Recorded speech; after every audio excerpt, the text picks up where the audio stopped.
Gravado em algum lugar do mato, direto de Dourados, interior do Mato Grosso do Sul. A cidade que não importa a sua pressa, sempre haverá um Corolla Prata para lhe atrapalhar. Eu sou Fabrício Brown e só faltam 3 coisas para eu ser um empresário de sucesso. Uma empresa, respeito e sucesso.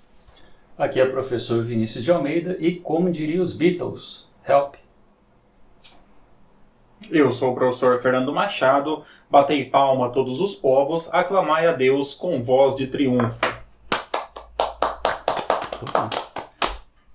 Então vamos dar continuidade aqui a mais um episódio de Direito do Mato. Voltamos aqui ao sistema antigo, do jeito que eu realmente Freestyle jurídico. põe a respeito. E começando aquele episódio com aquele agradecimento para você que sempre acompanha o projeto Direito do Mato, que está aí ouvindo, assistindo o nosso canal do YouTube, acompanhando também a gente lá nas redes sociais. Agradecemos também a Unigran, a gente não está hoje lá no espaço, mas a gente sempre tem que agradecer pelo espaço fornecido. Também aí para o saudoso Paulo, onde é que ele esteja. Tá de Obrigado, férias. né? Parece que o Paulo morreu. O Paulo tá bem. Onde que ele está? Eu vou ter que mostrar para ele. Deus lhe acolha do seu lado. Combateu o bom combate, guardou Paulo, a fé. muito obrigado. Ele só tá de férias, pessoal. Só tá de férias. Irmãos e irmãs, mais uma vez fica aqui o nosso agradecimento e eu olho diretamente para você na única câmera que nós temos para dizer que para nós é muito importante ter o seu apoio, ter a sua participação, ter a sua presença e a sua audiência. Então, mais uma vez aqui pedimos para que você nos siga nas redes sociais, nos siga no YouTube, nos siga no Instagram, no Facebook e esteja ali sempre interagindo, participando conosco deste bonito projeto Direito do Mato. E aí, para contribuir com esse projeto e divulgar o nosso nome e a nossa marca, se você quiser adquirir a nossa gloriosa caneca Direito do Mato, basta entrar em contato com a gente pelas nossas redes sociais. E hoje nós temos outro podcast temático.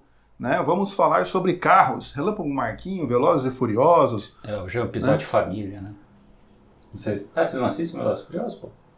É. Proteger a família, pô. Tá certo. Hannah.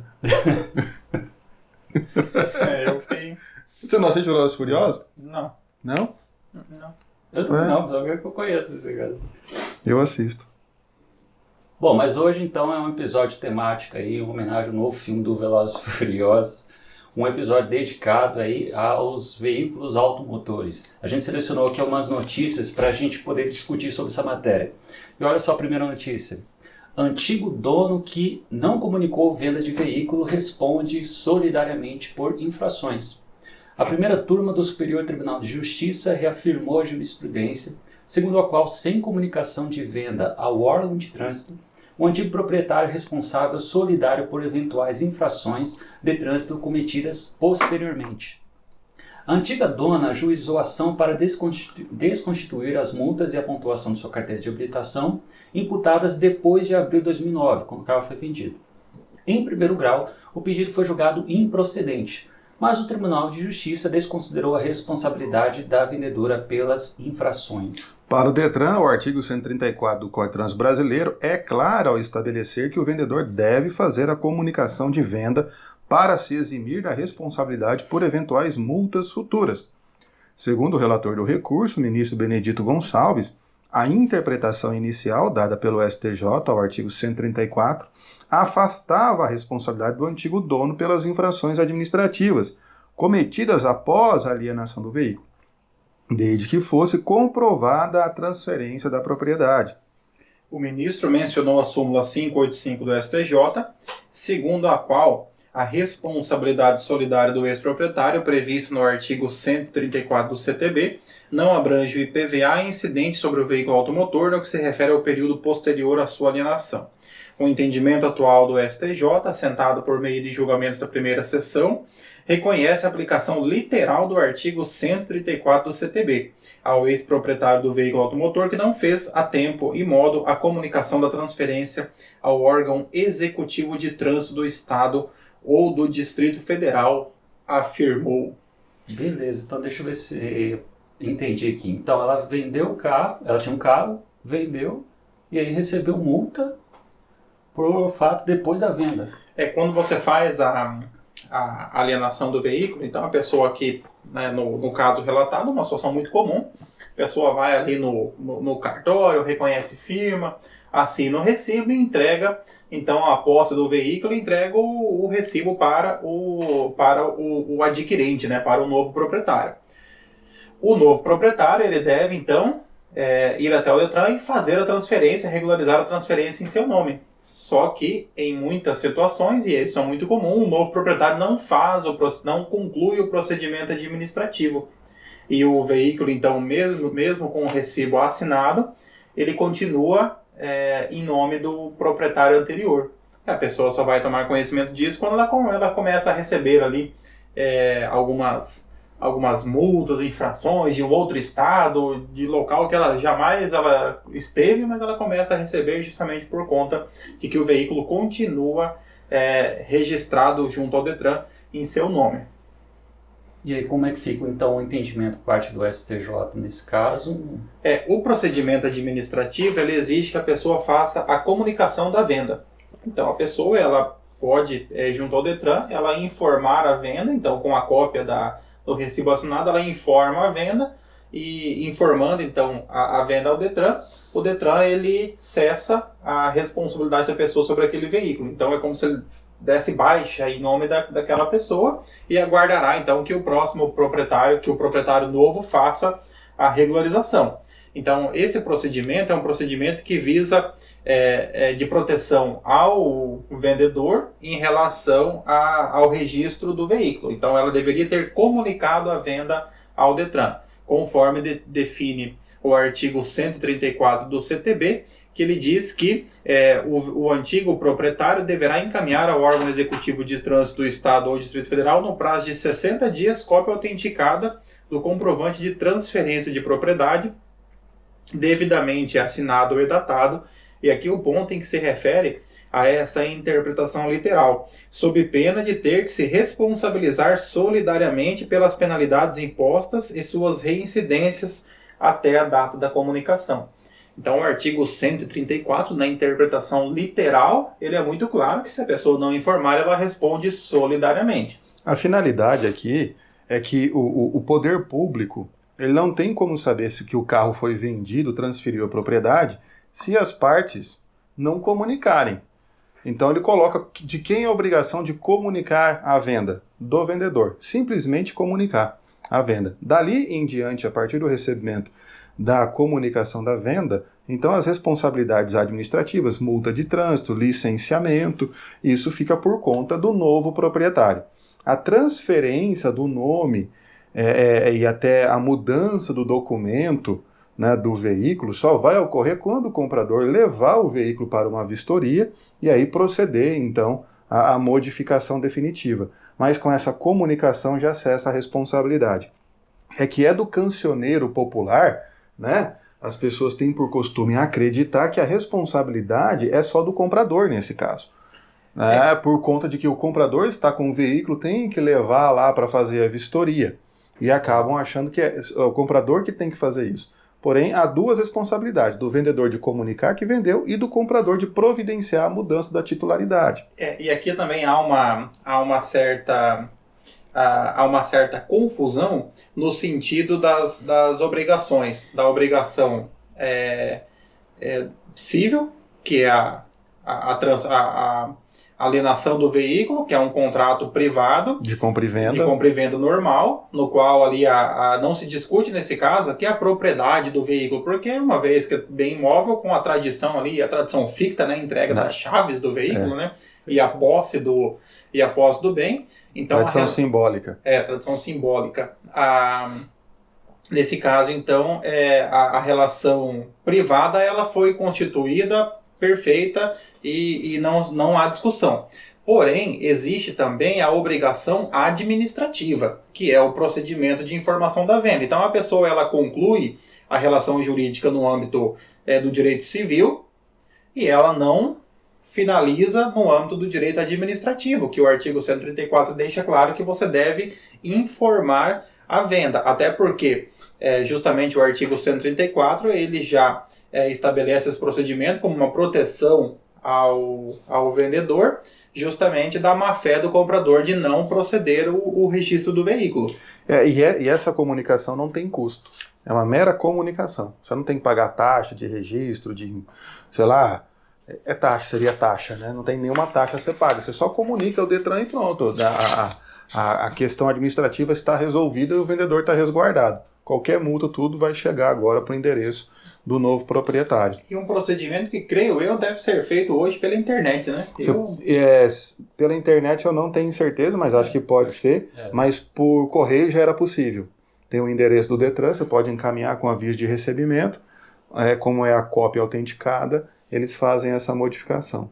Há muito tempo que eu não troco de carro, tenho mesmo há muitos anos, né? Na vida de professor a gente demora para conseguir trocar de carro, então eu estou desatualizado em relação às inovações. Mas não diga isso, diga que você é uma pessoa minimalista e não se apega a essas questões do ter e sim do ser. Exato, é mais natureza. É verdade, então eu sou uma pessoa minimalista, né?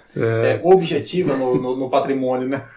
Só aquilo que é extremamente necessário. Essencial. Você quer se locomover, você não tem o veículo para o status e etc. Isso aí que a gente está falando sobre a obrigatoriedade do vendedor, ele informar os órgãos competentes, ele também reflete no direito tributário. Até porque o próprio CTN ele fala que esses contratos particulares eles não podem ser usados como instrumentos para você afastar a obrigação tributária, a responsabilidade tributária.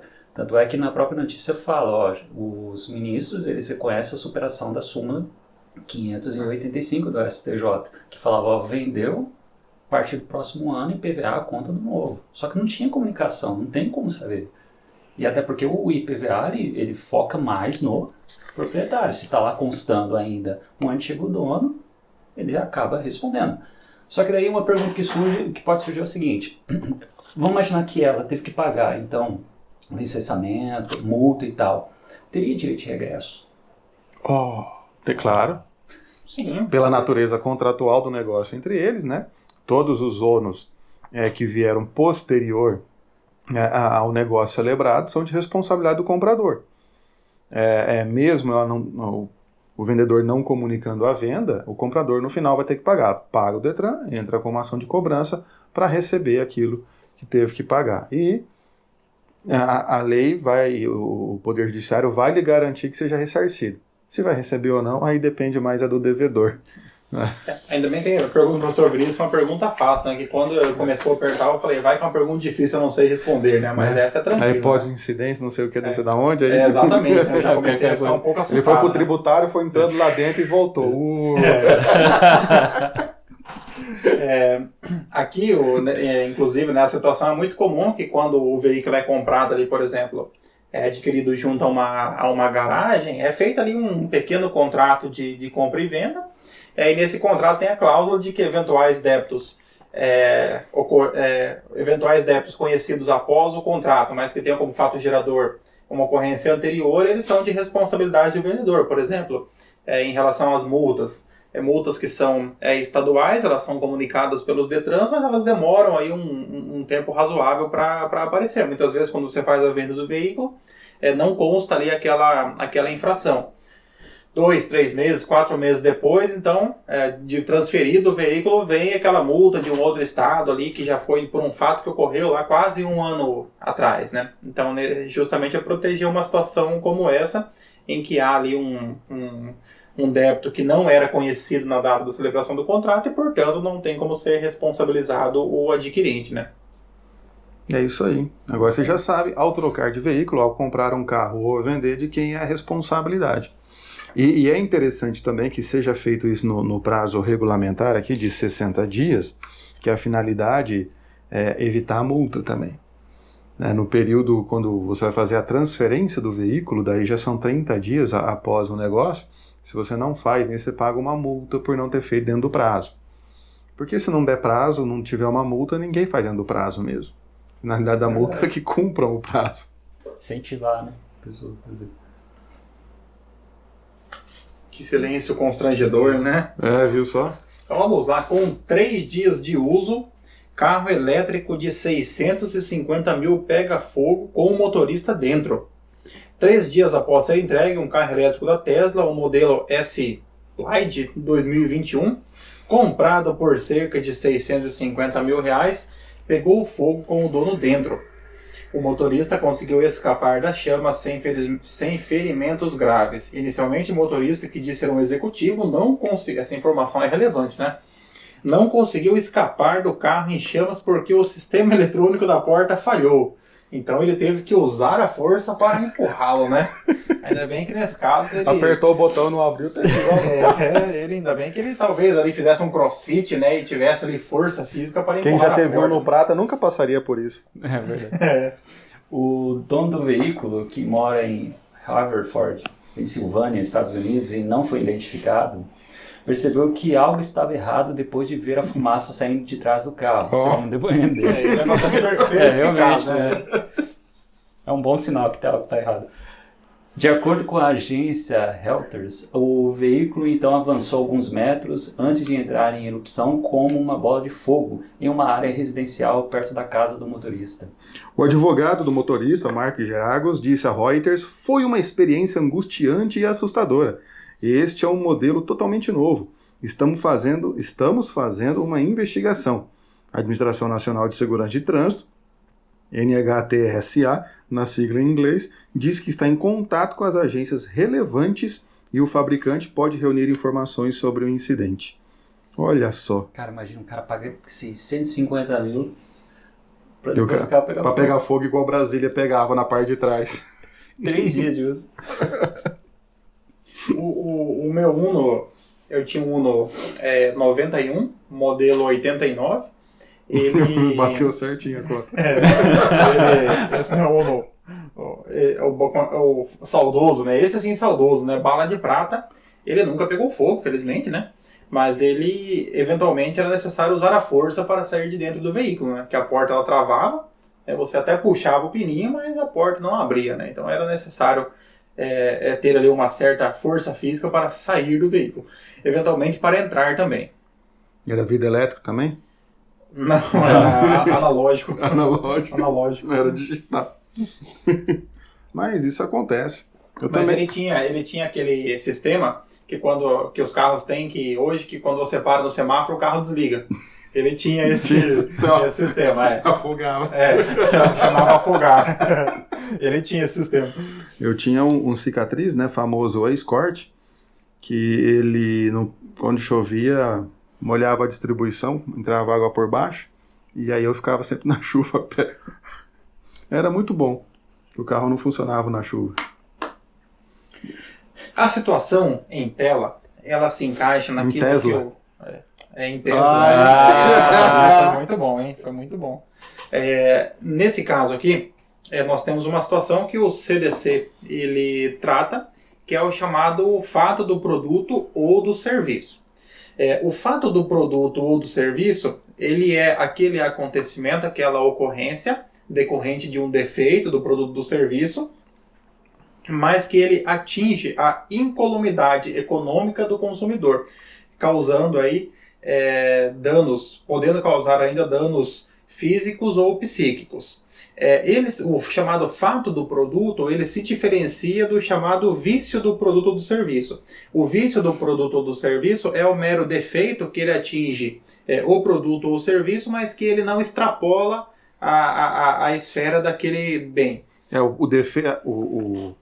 O vício só atinge um prejuízo patrimonial. Só o patrimonial relativo ao próprio bem. Seria o carro estragar. O carro que não liga. Isso. O carro não ligou. Problema do carro, mas não atingiu a pessoa. Nesse carro, o carro pegou fogo, a pessoa se queimou. Então nós temos o fato do produto ou do serviço, que é um defeito também, mas é um defeito que extrapola a esfera do próprio bem, né? O CDC vai tratar sobre esse assunto, e isso além do artigo 12 ao artigo 17. E classificado como um fato seria independente pelo fato do motorista ter escapado. Aqui no fato de ele ter escapado houve apenas uma diminuição de eventuais danos, né? Mas a responsabilidade do fornecedor ela é a mesma, né? Aqui, felizmente, ele escapou, né? Poderia não ter escapado, né? Porque o carro elétrico, né, justamente, ele trava quando pega fogo, né? Então, será que esse Tesla veio com o motor do Maré? O Maré não, o que pegava fogo era o tipo, né? O tipo e o Maré, é o mesmo motor? Não, do Maré eu desconheço, mas o tipo eu me recordo, quando eu era um menino lá em Amambai, eu me recordo dessa... Nem fogo Maré pega, tirei. O Maré explode. Mas eu me lembro que o tipo, né? Era o tipo canadense, né? Que era importado, que ele pegava fogo, né? Tipo um carro muito feio. Ele já é feio, né? Sem pegar fogo, ele já causa um prejuízo, né? Aí quando incendeia, aí ainda é pior. Fogo fica bonito. Não tem esse meio, tchau. Finalmente. Nessa época do ano é São João, já monto uma... Um ponto interessante aqui também é em relação ao prazo de prescrição, né? Que o prazo de prescrição, ele é o prazo de 5 anos para que a pessoa lesada, né, ela possa buscar aí a reparação dos danos, conforme o artigo 27 do CDC. Então aqui, ao que tudo indica, o proprietário e o seu advogado, né, estavam ali fazendo as investigações preliminares ali justamente para conseguir ali os elementos probatórios suficientes. Imagino que não seja muito difícil provar, porque em tese um carro não pode pegar fogo, né? Isso mesmo. Ainda mais um carro elétrico que não é motor a combustão. Então algo está errado nesse veículo. Então eles estão aí providenciando, mas eles têm o prazo de até 5 anos para ingressar com ação de reparação, né? Se isso, claro, tivesse ocorrido no Brasil, né? Eu não sei qual é o prazo do CDC lá de Massachusetts, norte-americano, né? Até porque deve ter um CDC próprio do estado, né? Considerando a competência legislativa, né? Ou talvez nem tenha o CDC, né?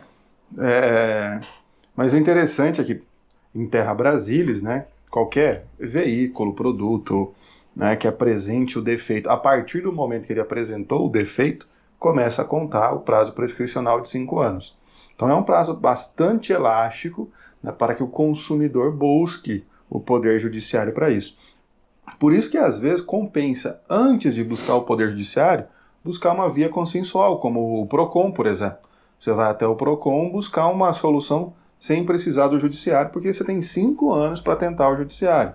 Aqui os 5 anos é em relação ao fato do produto ou do serviço, né? Não ao vício, né? O vício tem os prazos específicos, né? Tem aqueles 30 dias. Isso, que daí seria para o vício do produto, né? Isso. Então, se eventualmente o prazo ele já se extinguiu, a pessoa ela não teria em tese em relação ao produto em si, mas poderia buscar a reparação.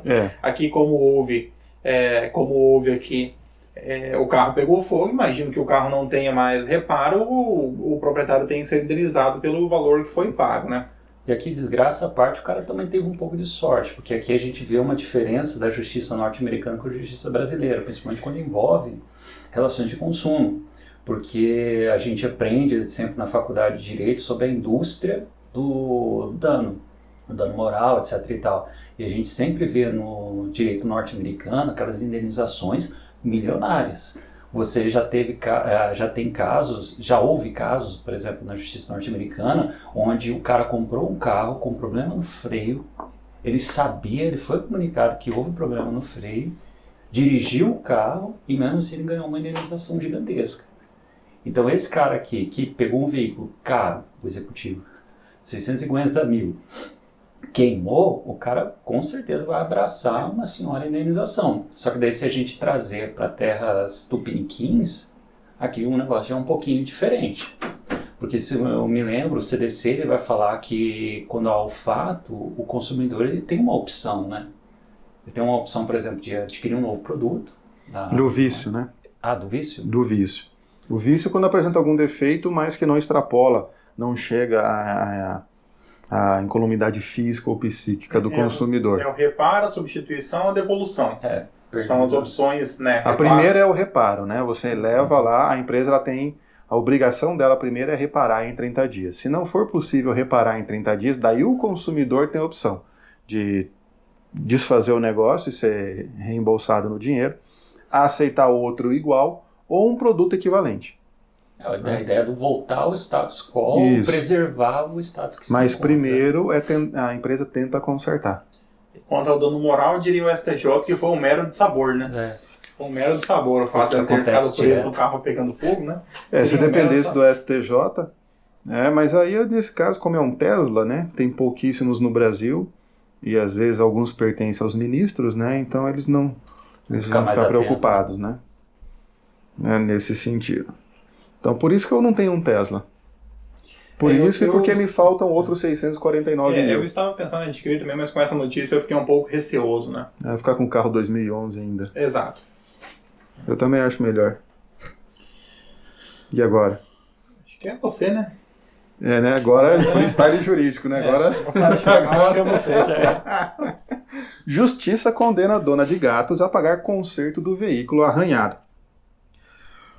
A juíza de direito Andresa Alves de Souza, do 2º Juizado Especial Cível de Águas Claras, Distrito Federal, condenou a dona de quase 20 gatos a indenizar um motorista pelos danos causados na lataria do veículo. A magistrada destacou que os proprietários devem reparar os danos causados pelos seus animais de estimação. O autor da ação conta que ele e a ré residem no mesmo lote, mas em unidades independentes, o tal do condomínio. Né? O proprietário do veículo relata que a mulher possui aproximadamente 20 gatos. Os animais, segundo o autor, sobem e arranham o carro, o que vem causando danos na lataria e prejuízos materiais. Ele afirma que os reparos só podem ser resolvidos com serviço de funilaria e pintura e pede que a ré custeie o serviço. Em sua defesa, a dona dos animais argumenta que o autor não comprovou que foram os seus gatos que causaram o dano. Ela afirma que há outros animais que ficam no ambiente externo. A ré defende ainda que não há comprovação dos requisitos da responsabilidade civil.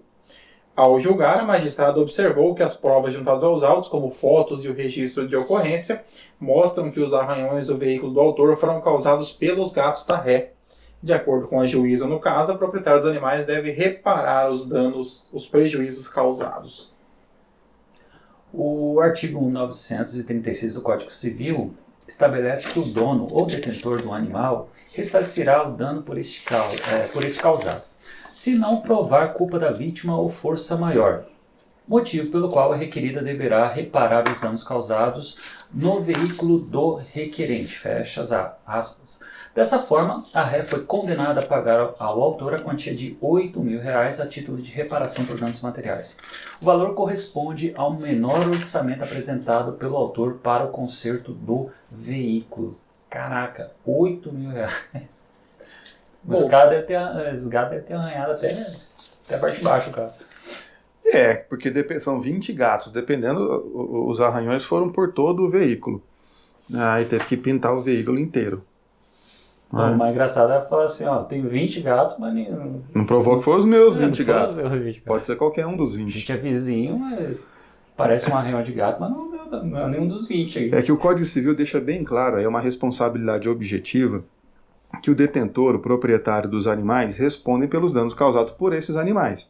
Então, ela vai falar assim que ela é mãe de 20 gatos, né? Ou o nome mais politicamente correto, tutora de 20 gatos. Então, mas ela responde pelos danos que esses animais causarem. Até porque o Código Civil fala que os pais respondem objetivamente pelos prejuízos que os filhos causarem. Então, se ela se considerar mãe, é a mesma regra. Ela não tem para onde fugir. Né? E aí, é claro, no mesmo terreno, ela é a vizinha dele. Não há uma divisão ali pelo que for claro dos lotes. E gato não respeita muro mesmo. É bem possível que tenha sido. Se fosse um gato e na vizinhança tivesse outros 20 gatos, seria difícil falar que é o dela que fez aquilo. Mas ela tem 20. Né? E mora ao lado. 25 já é um dano considerável, né? Então, é claro, ela vai tentar alegar que não tem condições, mas nesse caso o Código Civil é claro. E se você tem um animal, por exemplo, eu tenho um animal, um cachorro que pesa 40 quilos. Eu não deixo de forma alguma ele ficar solto na rua, porque ele é um desembestado quando ele fica sozinho sem a coleira na rua. E aí, além de alguém poder atropelar e vir a matar, ele ainda vai destruir a frente de algum carro. Além de eu sofrer pela morte do animal... Ou derrubar alguma pessoa de moto. Além de sofrer pela morte do animal, eu ainda vou ter que reparar o dano causado, né, no veículo, ou na moto, ou tudo mais. Né? Então, o proprietário do animal tem que ter esse cuidado. Então, é necessário. Só que gato é bem diferente, você não prende o gato na coleira, né? Pode até prender, mas não convém, né? Então, por isso que ela foi responsabilizada aí nesse sentido a arcar com as peripécias dos seus 20 gatos. Aqui nós temos duas questões distintas, né? O bom e velho, a boa e velha responsabilidade civil, nós já tratamos aqui em vários episódios, aquele que causa o dano a outro tem o dever de repará-lo. Então o Código Civil ele já é muito claro nesse sentido. Aqui basta então que aquele que foi lesado, que foi prejudicado, então ele comprova os elementos ensejadores da responsabilidade civil, que ele comprova então que houve a conduta, que houve o dano e que há um nexo causal e houve ali uma responsabilidade. Aqui no caso uma responsabilidade, uma conduta acredito que culposa, porque a tutora dos gatos não manteve os gatos em relação à sua unidade ou não os adestrou. Porque imagino que ela não tenha agido de forma dolosa para o gato vá lá e estraga o carro do vizinho, né? Então acredito que aqui de forma culposa, mas estão presentes os elementos ensejadores da responsabilidade civil. Logo, então, ela tem o dever de indenizar. Outro elemento é o bom e velho direito de vizinhança, né? Aqui uma área do direito tão antiga, né? E que certamente continuará existindo por muitos séculos, né? E a tendência é que cada vez fique mais complicado, mais delicado, porque cada vez mais as pessoas vão se agrupando em unidades menores e mais próximas, né? Mais próximas, o que traz esse tipo de dificuldade. Mais gato e tudo. É como o Vinícius sofre, né? Com meu vizinho, tudo. E o legal dessa notícia também é que ele traz uma questão... Você tem um gato, né, professor Vinícius? Tem um, não 20, né? Tá. E eu não estrago o carro de ninguém. Não, nem só, coitado, é um prisioneiro. Dá até dó. Mas essa notícia aqui ela também trouxe uma questão prática bem legal assim, pro nosso aluno que está ouvindo, que é em questão de que a juíza ela decidiu o valor de reparação dos danos materiais com base em um orçamento apresentado. Na verdade, o menor orçamento.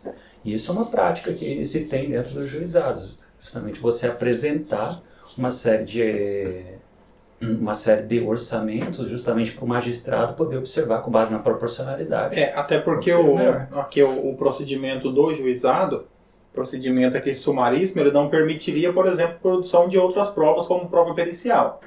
Então não poderia ser designado um perito para que avaliasse o veículo, não é compatível com vou usar a palavra simplicidade, mas parece tão singelo, né? Mas é isso mesmo. Não é compatível com a simplicidade do procedimento do juizado especial. Então, para suprir aí a impossibilidade de realização de perícia, então a prova já é pré-constituída, né? Já se apresenta ali os orçamentos, não há exigência mínima de 3 orçamentos, mas você apresenta ali 2, 3, 4 orçamentos que, em regra, já servem para que você possa demonstrar o valor de mercado daquele serviço, né?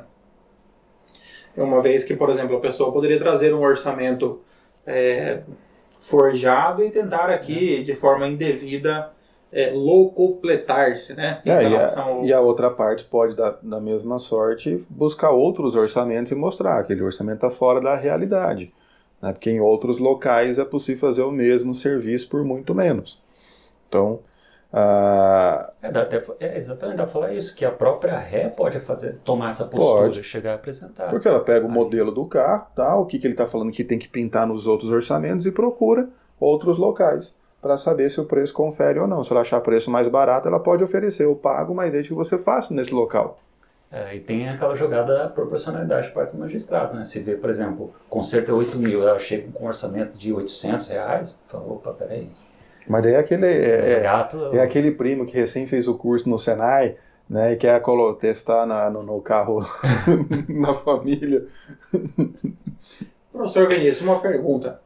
Em relação à ré, ela poderia apresentar reconvenção no juizado especial? Pergunta processual, vamos lá. Não, que eu me lembro, o procedimento da Lei 9.099, ela, que eu me lembro ainda, ela não permite a apresentação de uma reconvenção. O que seria possível nesse caso? A ideia é, dentro da própria peça de defesa, apresentar um pedido contraposto. Professor Vinícius sempre me orgulhando, né? Viu só? Professor Vinícius é sensacional. Por isso Só que a estrutura atual da reconvenção é muito parecida com o pedido contraposto. Tem isso, né? No CPC de 73 era uma peça apartada, diferente, né, e tal. Então agora na prática você coloca ali o item 2 ali é a defesa, o item 3 é a reconvenção, que acaba se tornando quase que um pedido contraposto, né? Caso ela alegasse, por exemplo, que não houve... Quebrou o unha do gato. Que ele acabou ali agredindo o seu gato por conta... Ou assustando o seu gato ou que causou o abalo. Que ele passou pimenta na tinta para os gatos arranhar, lamber. E houve algum dano moral para o gato que ficou assustado. Mas algo que me chama a atenção nesse caso é que a notícia, claro, não traz a informação, mas é um problema que tende a voltar a ocorrer, né?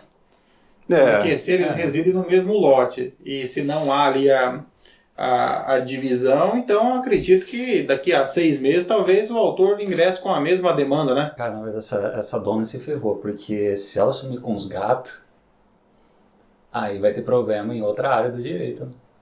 Tanto ambiental como penal. Não, o sumir pode ser que ela dê para adoção ou para outras pessoas. Tem que presumir a boa vontade, isso, né? A boa fé. A boa fé das pessoas é presumida, má fé a gente prova, né? E nós não conhecemos a proprietária, a tutora dos 20 gatos, que deve ser solteira e já ter 50 anos e ser coordenadora pedagógica do primário. Aposentada do Estado.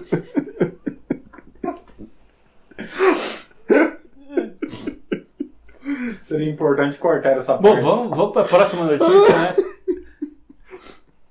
Pra gente encerrar essa. Porsche.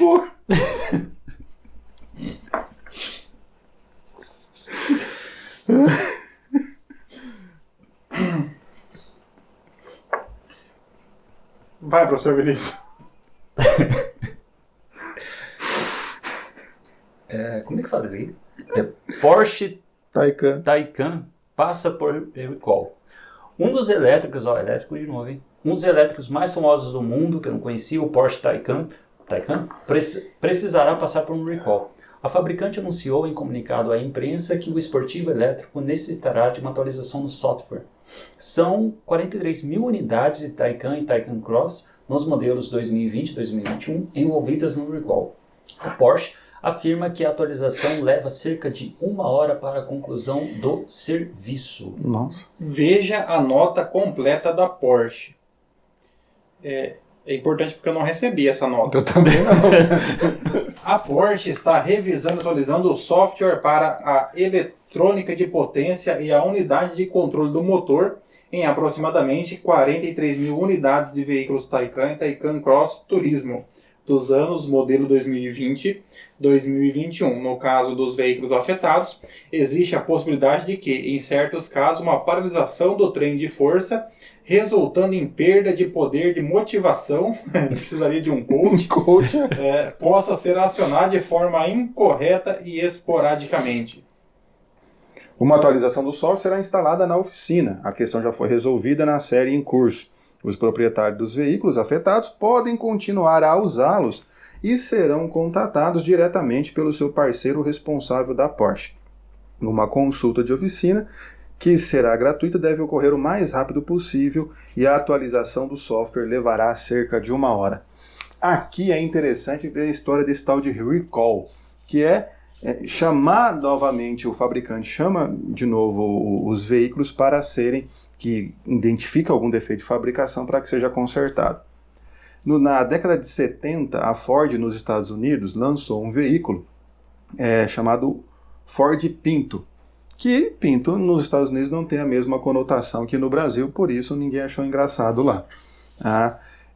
O Ford Pinto foi considerado uma armadilha mortal porque ele não tinha bem um para-choque traseiro firme e que afundava numa batida traseira. O tanque de combustível ficava na parte traseira do carro, igual o Opala tem, etc. E com uma batida traseira, o tanque era empurrado, batia numa parte do diferencial que tinha parafuso, furava o tanque e explodia.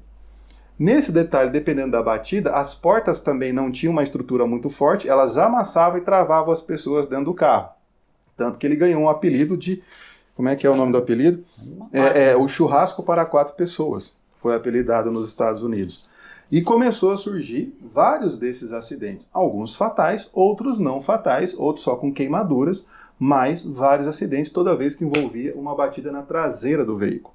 Lembrando que na década de 70, não existiam regras de segurança tão grandes quanto agora nos veículos.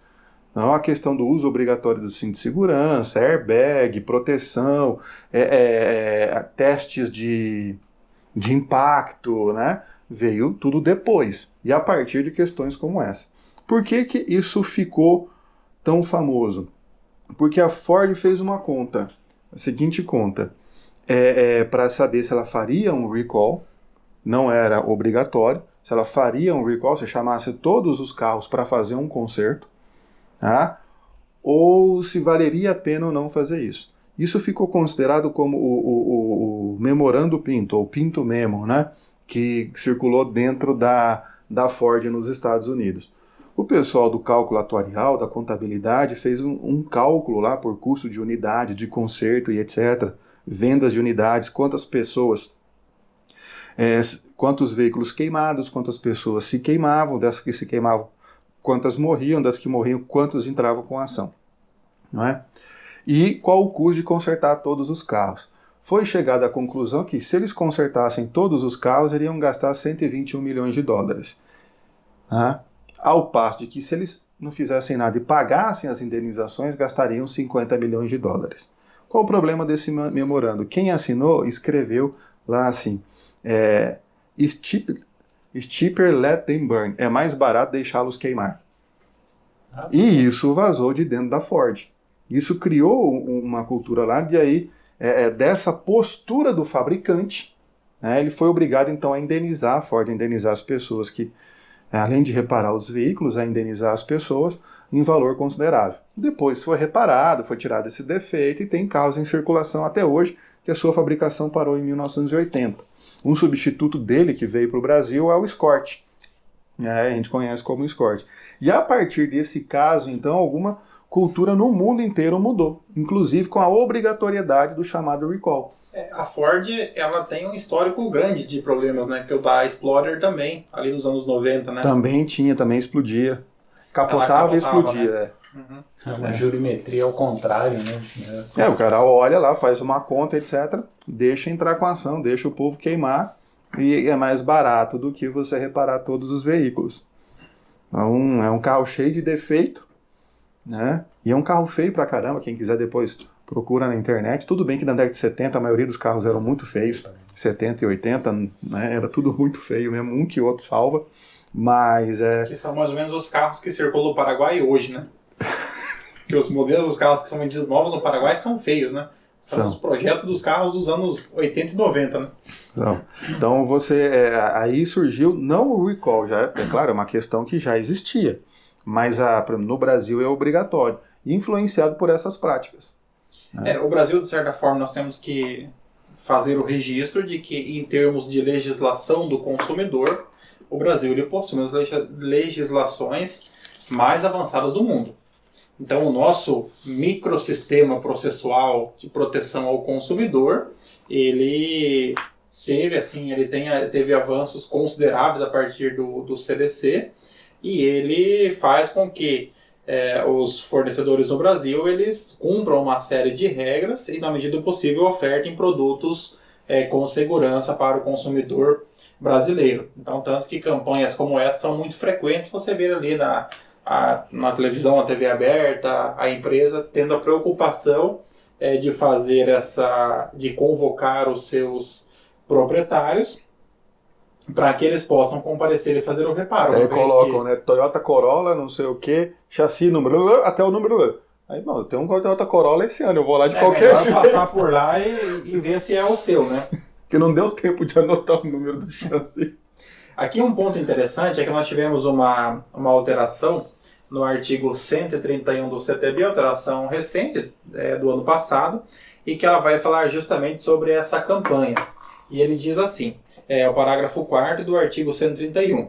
As informações referentes às campanhas de chamamento de consumidores para substituição ou reparo de veículos não atendidas no prazo de 1 ano contado da data de sua comunicação, deverão constar do certificado de licenciamento anual. Ou seja, se passou um ano, o proprietário não compareceu, no próximo ano em que for emitido o certificado do veículo, constará a observação de Então o que fabricante comunica o Detran. comunica e essa informação é inserida. Então, no próximo ano em que o proprietário fizer ali o pagamento e receber o seu licenciamento, o documento do seu veículo, estará nas observações, constará que ele deixou de comparecer na concessionária para efetuar ali o reparo. E aí, logo, se ele for vender esse veículo para alguém, a pessoa terá conhecimento de que aquele veículo não passou pelo procedimento obrigatório. E o parágrafo 5º diz que o licenciamento, após isso, o novo licenciamento só irá ocorrer após a comprovação, né, do atendimento à campanha. Então ele tem que ir lá e fazer o recall para conseguir novo licenciamento. Uma coisa que eu fiquei pensando aqui é que teve uma vacatio legis nessa lei que alterou o artigo 131, tanto é que está valendo há pouco tempo agora. Mas uma coisa que eu pensei é o seguinte, será que isso aqui pode ser utilizado pelas concessionárias, por exemplo, como desculpa para afastar a responsabilidade? Eu acredito que sim.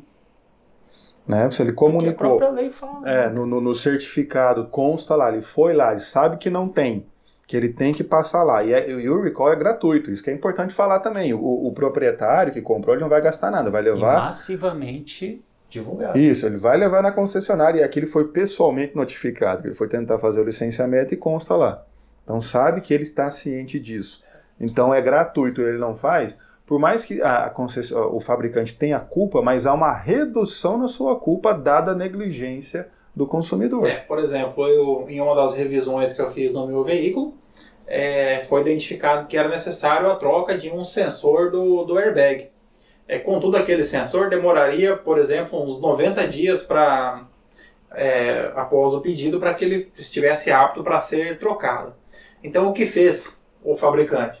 Colou um adesivo no porta-luvas escrito: o proprietário foi informado da necessidade de comparecimento dentro do prazo de 90 dias, tendo em vista o risco de abertura a qualquer momento do sistema de airbag. Aí você fica com uma sensação boa andando dentro do carro, sabendo que a qualquer momento, dentro de 90 dias, buraco, né, assusta, né? Você já fica pensando que ele pode a qualquer momento acionar o airbag, né? Assim, é muito divertido você ficar... Toda hora você está lendo, a culpa é minha. E era qualquer airbag? Ou era só do passageiro? Ninguém pegava carona com o Não, era do passageiro. Era do passageiro. A pessoa senta no banco de trás, então anda de táxi o tempo inteiro. Então, assim, conduzir estava lá um minhas adesivo, né? Estava um adesivo ali, né? Se a qualquer momento pode... Vai surpreender, vai chegar a hora.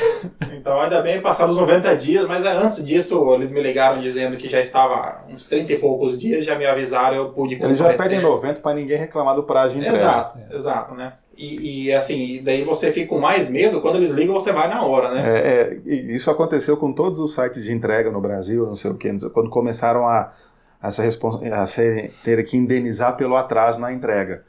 A pessoa comprava, prometia ir lá em 15, 20 dias, demorava 30. Entrava com ação, paga. Agora tu não coloca, não, leva 45, leva tantos dias. E aí chegando você fica feliz. Chega antes, mas ele sabe que vai chegar antes. Só que ele já põe um prazo elástico para não ter problema. Porque se ele prometeu 5, chegou em 10, você fica bravo. Se ele prometeu 15, chegou em 12, você fica feliz, né? Então tudo é questão de... Você vai comprar, você já olha, né? tantos dias, eles entregam antes por conta disso. Então é sempre uma felicidade. Você compra um charuto, chega na metade do prazo, olha que maravilha. Né? Aquela sensação, ganhei. A gente já sabe disso. Irmãos e irmãs, chegamos ao final de mais um episódio do Direito do Mato. Hoje um Direito do Mato raiz, né? Gravado com estrutura precária, sem qualidade de som, sem qualidade de imagem. O que não... mas vai ficar bom na edição, ou não. Ou não, né? Só qualidade de conteúdo. Sem muita qualidade de conteúdo, mas isso também dependendo do estúdio. Isso não muda nada. Não muda muito, mas o mais importante é que você está aqui e nos acompanhou até o final, né? Então, olhando para os seus olhos, eu digo muito obrigado pela sua audiência, pelo seu carinho e esteja aqui sempre conosco. A gente espera que você já tenha deixado aquele like maroto aí no nosso vídeo no YouTube e também fica aquele convite para você conhecer mais o projeto Direito do Mato Acompanhe os nossos episódios no Spotify, em outras redes de streaming, Google Podcast, Apple Podcast. Confira os nossos vídeos e cortes lá no nosso canal do YouTube. Comente e compartilhe. E para adquirir novamente uma de nossas canecas, que ela serve para tudo, inclusive para tomar café, basta entrar em contato conosco pelas nossas redes sociais. Tenham todos um grande abraço, uma ótima semana, sejam felizes.